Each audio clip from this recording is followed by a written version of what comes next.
De volta com Resenha da Bola nesse segundo bloco, agora com a presença do meu parceiraço, Marco Aurélio. Marco, ontem, derby 196, e eu tô sentindo que o senhor tá hoje com a cabeça inchada, tanto é que o senhor até perdeu o horário hoje, do primeiro bloco. Que coisa, hein? Olha, vou falar uma coisa pra você, hein, Guina. O negócio tá feio, hein? É? O negócio tá feio. Mas eu acho que era uma coisa já anunciada, né? É uma tragédia anunciada? Eu acho que para complementar o descenso para 2, né? É, eu também acho que agora então, vai ficar muito difícil. Tem 2 jogos. É, mas não são jogos que você pode olhar assim pra tabela e falar assim, não. Ah, de bobeira, pelo menos um a gente ganha. Novo Horizontino e Mirassol. 2 pedreiraças. Mas muito. Então, muito, acho que muito mais do que do Guarani ontem. Eu acho que, como a gente fala muito aqui, né, Guina?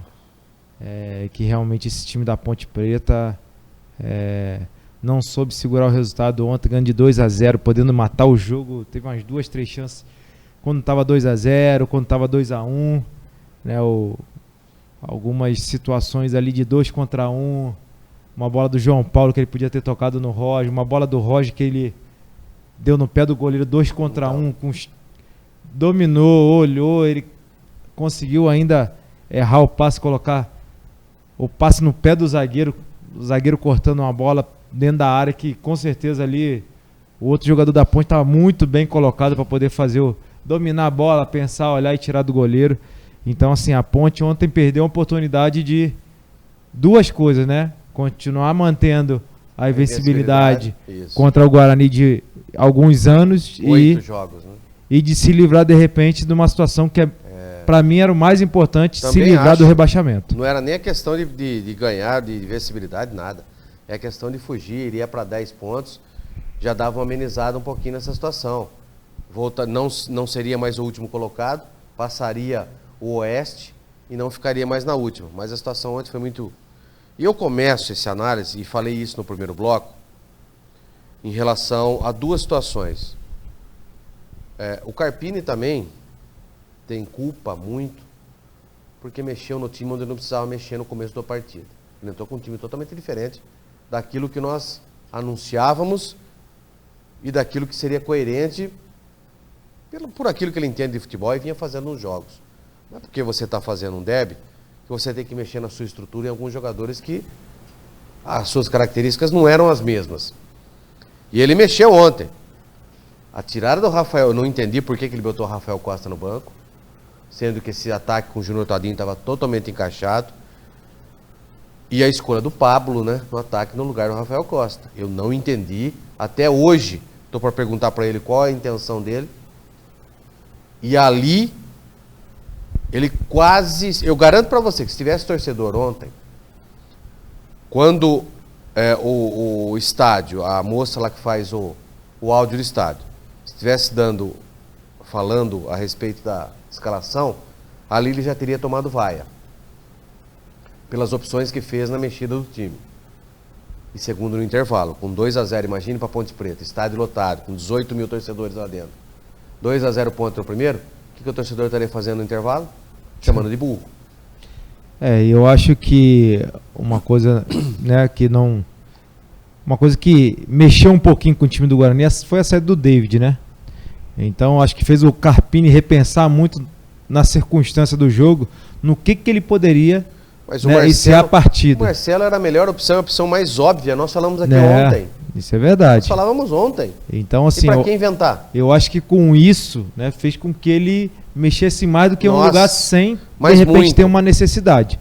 Mas aí é que a gente fala, né, Guina? Acho que o dia a dia, né, faz que algumas decisões do treinador, às vezes, fugem um pouquinho da nossa realidade, porque a gente viu somente o jogo, ele tá durante a semana. Então, eu acho que o Carpini tem tido uma coerência muito grande, né, dentro desse campeonato aí, tem feito simples e tem dado certo. Então eu acho que ele não ia tentar fazer uma modificação tão grande mediante só porque seria Ponte Preta e Guarani, um derby, ainda mais num jogo desse, né? Eu acho que ele ia tentar manter assim um padrão, porque modificar muito, de repente, num jogo desse poderia complicar, como complicou o primeiro tempo. Então, mas a entrada do Marcelo, pura e simplesmente, até porque ele fez essa opção Sim. contra o Ituano, e era a melhor opção que ele tinha, inclusive o Marcelo foi um dos melhores jogadores depois que entrou. Eu não sei, que o campo não... Você, durante a semana, você não pode mudar uma estratégia que você já tinha predisposto a fazer. É uma coisa que é difícil a gente poder falar, né? Mas assim, fica aí essa questão no ar, né? Porque principalmente dessa mudança. E que foi muito perceptível, que prejudicou um pouquinho o Guarani no primeiro tempo. Não foi pouquinho, não foi E muito. aí é onde entra a grande incompetência da Ponte, né? Mesmo ele conseguiu reverter no segundo tempo com as modificações. Tirou o Cristóvão, recuou o Pablo e colocou o Rafael. E outra Costa coisa, a questão do Kleber no segundo tempo também, né? Não, o Kleber ainda tudo bem. Eu até entendi naquele momento que ele queria colocar um terceiro zagueiro. Fechar um pouquinho mais ali. Isso. E o zagueiro, ele colocou no lugar do lateral. Sim. E aí o zagueiro, que já era um lateral e foi muito utilizado no passado, Renan Fonseca. Deslocaria o Renan Fonseca para lateral, sem problema. Até aí justificável isso, que ele ganharia em coisa que ele estava perdendo muito, em poder ofensivo. Mas ele perdeu um pouquinho da velocidade da sua defesa, né, Guina? Então, mas aí eu até entendo. O Kleber é um jogador, o Renan é muito mais rápido do que o Kleber. Mas não teve 1 contra 1, né? O bom foi isso. E o gol também que a Ponte tomou é o gol que a Ponte, se você pegar o jogo principalmente do Red Bull, os 2 gols do Red Bull foi do mesmo jeito do gol que tomou contra principalmente o segundo gol. Triangulação dentro da área. E outra, Guina, tem certo tipo de coisa que não dá para entender o jogador de futebol. Por isso que a gente fala, às vezes se corre muito e se pensa muito pouco. Você tá com um atacante de velocidade, você é um marcador, né? Ali na circunstância, ali no segundo gol do Guarani, todo atacante pede para quê? Seja pressionado, para que ele possa ter o espaço de fazer um 2 e ele correr e ganhar na velocidade. Porque até o jogador lateral virar o corpo, ele já ganhou. Já foi. Então acontece, o lateral da Ponte vai me dar o bote, o cara faz um 2 e joga nas e pega na velocidade. Porque ali tava... Guina, qualquer um sabe que o cara tá de lado, né? Virado pro seu companheiro para fazer um 2 pedindo, né? Me pressione, que aí eu vou ganhar o seu espaço nas costas. Eu vou fazer um 2 e vou ganhar as costas. Foi dito e feito. Então a Ponte tomou o segundo gol, principalmente igualzinho que tomou contra o Red Bull. Idêntico, né? Então, assim, é muito complicado. A Ponte vem de um campeonato muito ruim. E vou falar, a Ponte só não está matematicamente já rebaixada porque ganhou do Corinthians em casa. Então, se não fosse isso, já estaria ido pro vinagre. Se não fosse esses 3 pontos do Corinthians, a Ponte hoje já estaria praticamente rebaixada. Sim. Então, assim, é inadmissível tomar praticamente 3 gols iguais, porque o primeiro e o segundo gol do Red Bull foi praticamente igual. E o segundo gol do Guarani foi impressionante, como que a defesa da Ponte entrou num 2 assim tão fácil de se marcar, né? Não se deixar se envolver numa jogada dessa que tava na cara que o atacante do Guarani realmente queria que a defesa da Ponte realmente pressionasse. Ali, Guina, você dá um espaço já sabendo que o jogador que ele quer fazer um 2, né? Então, joga o corpo na frente dele. Foi uma jogada assim, já lida, revista, tomou gol contra o Red Bull assim e tomou mais um contra o Guarani, que foi o segundo gol. Agora, pra mim, a Ponte teria que ter matado o jogo, 3-1 matava o Guarani ali. Mas a Ponte, infelizmente, no ataque também não soube matar o jogo. Então, por isso, tomou uma invertida aí no final do jogo. Eu acho que o principal fator foi aquele erro do Roger, do passe pro João Paulo, né? Aquele momento mataria o jogo. E a do João Paulo também, né, Guina? A do João Paulo também, que ele finalizou no gol. Se ele domina a bola, automaticamente o lateral que estava com o Roger já ia fechar nele. O Roger ia ficar praticamente, ele e o goleiro, numa posição também muito privilegiada. Então, só aí a gente fala 2 momentos ali e tava 2-1. 2-1. Né? No momento do Roger e no momento do João Paulo.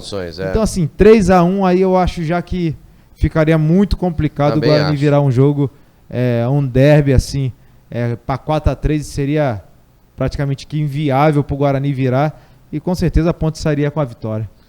Vamos agora dar mérito para os bois. Eu coloco essa culpa da derrota, eu coloco a culpa, lógico, uma porcentagem dos jogadores, mas ontem, pro Brigatti. As escolhas que ele fez ontem com 2-0, a entrada do Apodi foi coisa absurda. Faz 3 semanas que o Apodi não joga, não vem jogando, em treinamentos também não vem rendendo nada. Mas e aí você faz a opção errada e ele no final da partida, inclusive, né, ele Guina, deu essa declaração que a escolha foi errada. Inclusive, Guina, ontem nós comentamos, né, até sobre falando sobre uma outra equipe, na questão da importância do jogador, do treinador e da direção de quem contrata, né? Então eu acho que ontem o Guina, se coloca muito a situação no Brigatti perante as substituições, né? Ganhando de 2-0 e principalmente do Apodi.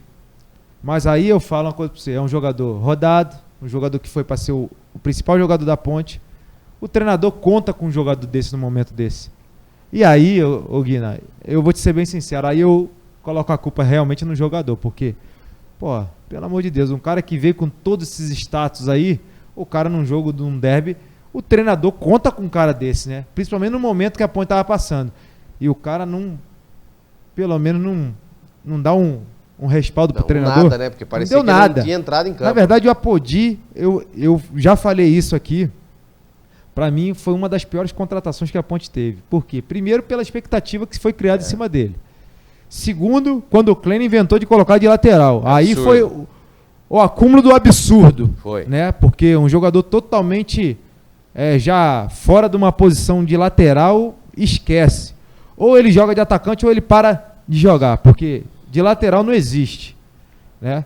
Então, assim, e dentro ontem da circunstância que a Ponte se encontrava, um treinador conta com o jogador do quilate da contratação do Mas do eu mesmo assim, 3 semanas sem jogar, eu não colocaria num jogo como esse.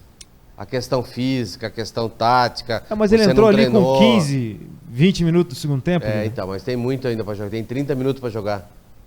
É muito tempo. Cara, o treinador conta com o jogador num momento desse, cara, como a Apodi. Até porque a Ponte, nesse quesito, é limitadíssima, né, Guina? O Brigatti olha pro banco, quem que ele vai colocar numa partida dessa aqui, né? Com quem que ele pode contar? Então assim, tem que cair mesmo. Então é o que a gente já vem falando há muito tempo. As escolhas, pra mim, né? É mais uma prova daquilo que eu já venho falando, que para mim foi das piores equipes que eu já vi montada, né? Um elenco assim, tecnicamente muito abaixo, e está sendo provado, né? Eu acho que eu não sou o dono da verdade, mas os números mostram isso. Então assim, para mim, esse elenco da Ponte realmente inadmissível montar um elenco igual esse que foi montado da Ponte Preta dentro desse Campeonato Paulista. E ontem, para mim, foi a gota d'água. Eu acho que o teste derradeiro para saber que o planejamento realmente não funcionou e que vai ter que ser refeito do começo o planejamento. Para mim, ontem foi... Eu até tinha essa expectativa de ver uma Ponte Preta diferente, porque você busca também até, de repente não foi bem, algumas situações dentro do Campeonato Paulista, ok, mas dá para ver alguma luz no fim do túnel para esse time? Ontem, para mim, foi a gota d'água de que esse time tem que ser refeito integralmente, 100%. Olha, Guina, o primeiro tempo da Ponte foi bom, vamos dizer assim. Mas né? Mentalmente principalmente numa modificação tática que o Brigatti implantou na Ponte, né? Um time no 4-4-2. O time da Ponte sempre vinha jogando no 4-3-3 desde Klein, Brigatti também, quando assumiu, continuou no mesmo, e viu que não tinha como. Por quê? O que ele tinha na mão não se dava para fazer, né, esse plano tático que a Ponte já vinha vindo muito desde a Série B do Brasileiro, né? Principalmente com os 2 atacantes de beirada que a Ponte vinha colocando. Para mim, não tinha como você colocar o Roger com 2 atacantes tão, tecnicamente falando, abaixo da média.